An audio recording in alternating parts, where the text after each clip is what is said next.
I went on a walk for 10 minutes. Everyone says I went missing for 7 years. I walk past the same creepy cornfield every day, but today there was something horribly wrong. I heard laughter. To be more specific, it was a child's laughter. I paused and looked into the cornfield. A pair of forest green eyes looked back at me. The girl looked to be no older than 7, had red hair tied into twin braids, and I assumed she was one of Art's grandchildren. She smiled broadly. "Catch me!" She darted back into the corn, and I could hear her giggles slowly fade away. Normally I would have scoffed at going into the field, as I'd have to cross the ditch, and I didn't want to get dirt on my pants, but I felt a little bit of concern. A small child running around the field by herself, so with a jump that I knew my knees would feel in the morning, I jumped into the cornfield. Using the sound of her laughter, I started pushing through the corn. The dry leaves scratched at my face and hands, and dust kicked up into my face. I knew she couldn't outrun me for long. Even if she was a child with boundless energy, I had longer legs. However, I exited the cornfield in a place I didn't know. My house was nowhere to be seen, and there was a light layer of snow covering the ground. I spun around, but the corn was gone, replaced by frosted evergreen trees. The temperature had significantly dropped, and I was now thankful that my daughter insisted I bring a coat. I shivered and spun around a few more times, trying to make sense of this dream I'd apparently fallen into.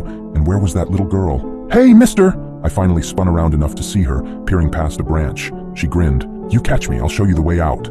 That began the chase. Getting smacked with tree branches was far worse than the corn, the needles tearing at my skin like knives as I pushed past them to find that little girl. Whenever I got lost, I'd hear her laugh. She was having fun. I was not. The wet snow beneath my feet made it impossible to gain traction, and forget running. I'd slip if I stepped wrong. With every minute I got colder and colder. My teeth chattered so hard my jaw ached. Then I broke from the tree line into a grassy meadow. I didn't expect the change, so I ended up toppling over. The grass smelled sweet as honey. A fat bumblebee trundled past my head and landed on a black-eyed Susan. It was heaven, but the peace of the meadow was broken by that girl laughing again. "Oh, are you already giving up?"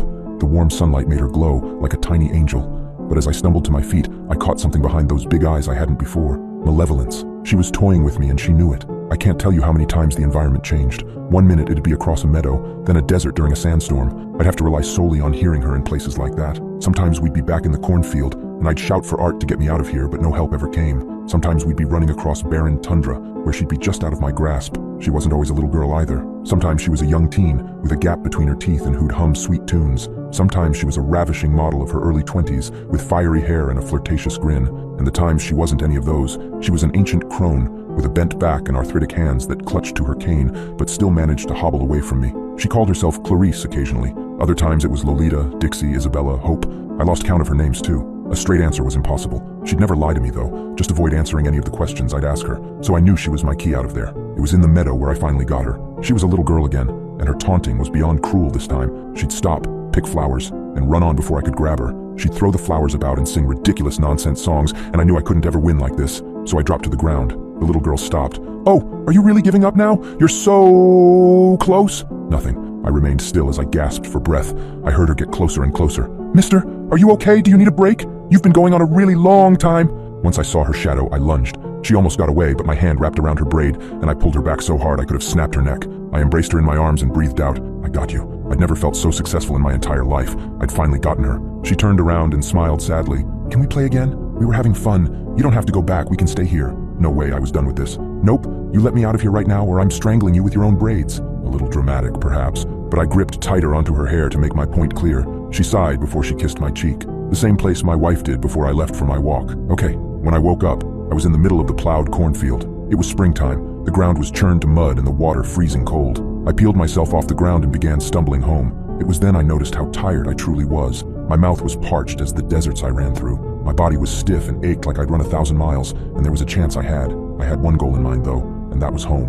I could finally go home. Despite tripping through the mud a dozen times, I caught sight of my house and immediately began to cry. Barely able to move, I just pointed myself to the backyard. My wife should be home by now. She'd see me and come to my aid. 2 teenage boys were on the back porch. One was smoking while the other was playing on his phone. I couldn't recognize either of them. Had my family moved? I raised my hand and attempted to speak, but it came out as a raspy moan. Both boys jumped out of their skin, the one smoking dropping his cigarette, and they backed off. The shorter one raised a hand.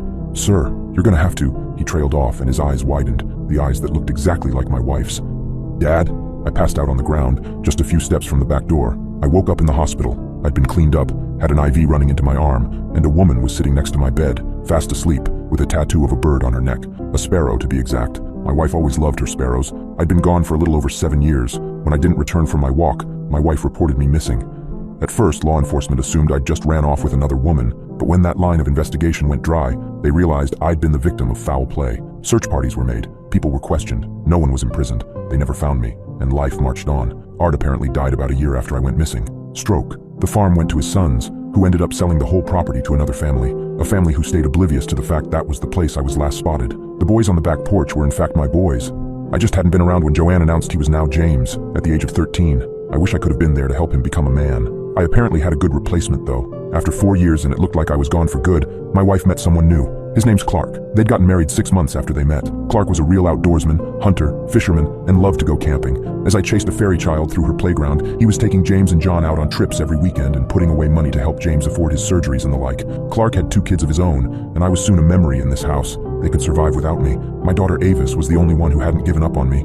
She pursued every lead, every dead end, every chance that I could be there, she was chasing it. Stubborn girl, my girl. But she'd grown from a girl to a woman since I'd been gone, and it was like talking to a stranger. A stranger who had my chin and nose, but a stranger nonetheless. My wife did want to help me adjust though, and kindly offered the guest bedroom for me while I recovered. I'd apparently been through hell. Bones were broken and healed, muscles torn and strained beyond their limits. I was malnourished and could barely stand without my walker, and I just had nowhere to go. It was not a place I could stay though. Clark's kids looked at me like I was some bogeyman that lived down the hall. Clark and I tried to be polite to each other, but things became tense, as my now ex-wife was struggling whether or not she should officially put down on paper who she would divorce. I was just in the way. I did the right thing, but the little girl wasn't gone. Nightly I'd see her outside my window. She'd peer in with those big eyes and mouth the words, "Come with me." I've told my wife I'm just going out for a walk.